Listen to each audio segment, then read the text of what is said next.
सत्या, देवा साहब का माल लूटकर हजम करना इतना आसान नहीं बच्चे। हमारे साथ चलो वरना। अरे वरना क्या कर लेगा? गोली मार दूंगा। आगे मत बढ़ना। स्टूपिड। रिवॉल्वर मेरे सर पे रखी है और देख भंडारी गुरा, मिस्टर भंडारी, सत्या कभी किसी को छेड़ता नहीं और कोई उसे छेड़े तो उसे छोड़ता नहीं। वैसे देवा साहब से मिलने की मेरी भी बड़ी ख्वाहिश है, मगर मुझे उनके पास ले जाने के लिए आपको इन खिलौनों का इस्तेमाल करने की कोई जरूरत नहीं। मैंने सुना है कि बड़े ही दिलचस्प और मेहमान नवाज इंसान है वो। चले।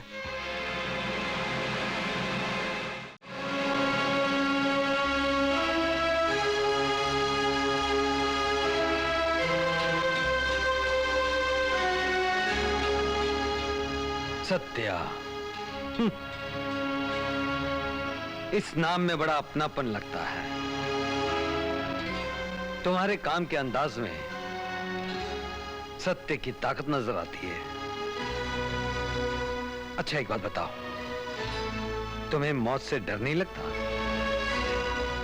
जब तक शराफत का चोला पहनकर आदमी इस दुनिया में जीता है, उसे हर चीज से डर लगता है। जिस दिन ये चोला उतार के फेंक दिया, जिंदगी और मौत में कोई फर्क नहीं रह जाता। लेकिन अगर तुम्हारे ईमानदार, वफादार और सच्चे पुलिस ऑफिसर भाई को तुम्हारी करतूतों के बारे में मालूम पड़ेगा तो? मेरे भाई को मेरी हकीकत बताकर कहीं आप मुझे ब्लैकमेल तो नहीं करना चाहते हैं? हरगिज़ नहीं। पर ये सब तुम करते क्यों हो? कुछ लोग गरीबी की खातिर गुमराह हो जाते हैं, तो कुछ गरीबों की खातिर। शौक से तो आपने भी इस गुनाह की दुनिया में कदम नहीं रखा होगा। मैं जानता हूं, लेकिन मैंने तुम्हें यहां लूटे हुए माल की वापसी की खातिर नहीं बुलाया।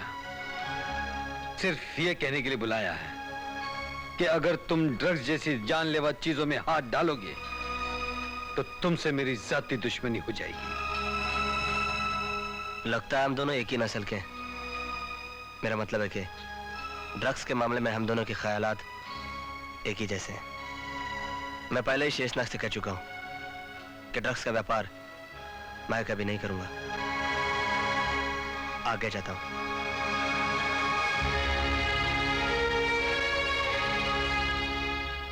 भंडारी, भले ही रास्ते हम दोनों के गलत हों, मगर संस्कार एक से लगते हैं। ये शेर किसी शेरनी का दूध पीकर पला है।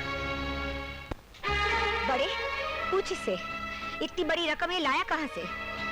आज पूरी बस्ती मुझे बधाई दे रही है कि मेरा लाडला इंसान से भगवान बन गया है। अरे पूछ इस अमीरजादे से, जो 20 रुपया कमाने की औकात नहीं रखता, वो 20 लाख रुपया लाया कहां से? बोल कहां से लाया 20 लाख रुपया? बोल बोलता क्यों नहीं? बोल कहां से लाया 20 लाख रुपया? चोरी की है मैंने। क्या? डाका डाला है, स्मगलिंग की है मैंने। मगर यकीन मानो मां, उन गरीबों के बेघर होने से पहले उनके बसे हुए घर देखकर मुझे अपने किए पर कोई अफसोस नहीं है। अरे अफसोस तो मुझे है। जीते जी तूने मुझे मार डाला, मेरे तपस्या को रोक डाला तेरे कर्मों ने।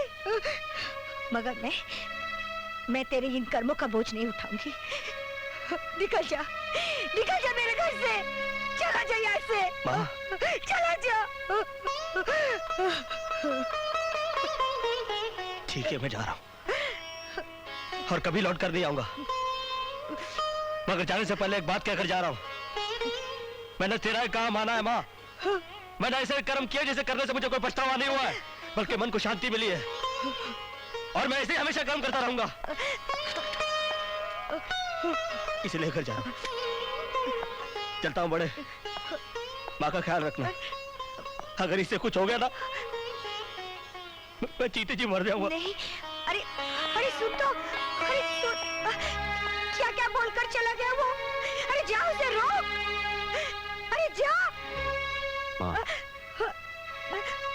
छोटे के वापस लौट आने से उसका कलंक चंदन का टीका तो नहीं बन जाएगा ना? तू भी हो जाता है? नहीं मां, नहीं। वक्त के साथ साथ सब कुछ ठीक हो जाएगा। मैं तो सिर्फ उस जड़ तक पहुंचना चाहता हूं जिसकी डाल से 20 लाख रुपए बरसते हैं। इसीलिए कल मैं इस धंधे के बेताज बादशाह से मिलने जा रहा हूं।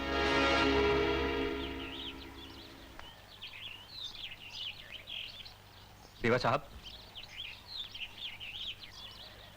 वो इंस्पेक्टर आपसे मिलने आया।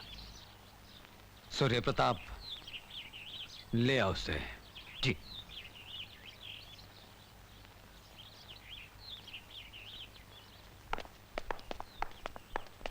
आइए।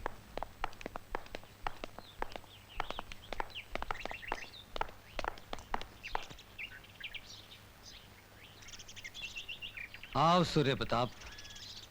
सरकारी मुलाजिम वक्त और फर्ज का बड़ा पाबंद होता है। मुझे यकीन है तुम सुबह सुबह मेरे घर बैठने नहीं आए होगे। आपका अंदाजा कैसे गलत हो सकता है, लेकिन दीवारों से जैसे कोई राज राज नहीं होता, वैसे ही भंडारी भी एक ऐसी दीवार है जिसका कोई कान नहीं है। हर राज यहीं दफन हो जाता है।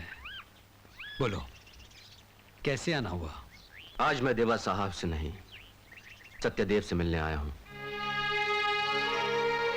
क्या सत्यदेव जी देवा का नकाब उतार कर मेरे सवालों का जवाब दे सकेंगे? सत्यदेव का नाम लेकर तुमने देवा का नकाब उतार दिया सूर्य प्रताप। बोलो, क्या जानना चाहोगे उसके बारे में? आज का देवा गुनाह और गुनहगारों का बेताज बादशाह, 8 कंपनियों का एकलौता मालिक, अचानक 800 रुपया कमाने वाला एक मामूली सा मजदूर इतनी बड़ी मिल्कियत का मालिक कैसे बन गया? यही तो तकदीर का तमाशा है सूर्य प्रताप। मजदूरी तो आदमी मजबूरी में ही करता है। कानून और हथकड़ी दलीलों पर नहीं टिकी है देवा साहब। वो जब किसी को अपने पंजे में जकड़ती है ना, तो मजदूर और मालिक एक बराबर हो जाते हैं। क्या मैं जान सकता हूं आपकी पत्नी और उन 2 बेटों का क्या हुआ? इंस्पेक्टर, ये मेरा निजी मामला है। इससे तुम्हारा और तुम्हारे कानून का कोई ताल्लुक नहीं। पर किसी की हत्या करवाना तो गैर कानूनी है देवा साहब। गोलियों से वार शरीफ आदमियों पर नहीं होते, गुंडों और सफेद पोशों पर होते हैं। गांधी और गोडसे दोनों को गुनहगार साबित करने की कोशिश मत करो। मैं भूल गया देवा साहब, सत्यदेव से तो सत्य की उम्मीद की जा सकती है, पर देवा से नहीं। सबूत के दम पर तुम देवा से भी लड़ सकते हो। एक बात कहूं देवा साहब, लोग दुश्मन को नफरत और इगारत की नजर से देखते हैं, पर न जाने क्यों आपकी हिम्मत और साफ दिली को देखकर मेरी नजरों में आपकी इज्जत और बढ़ गई। मैं अपनी मां की सौगंध खाकर कहता हूं देवा साहब, अब इस चौखट पर मैं उसी दिन पैर रखूंगा जिस दिन मेरे एक हाथ में सबूत होगा और दूसरे हाथ में हथकड़ी। सूर्य प्रताप, मैं तुम्हें फिर आशीर्वाद देता हूं कि तुम्हारी जीत हो। झूठ की जंग लड़ते लड़ते मैं थक गया हूं। सत्य की जीत होगी तो शायद सत्यदेव की आत्मा को शांति मिलेगी।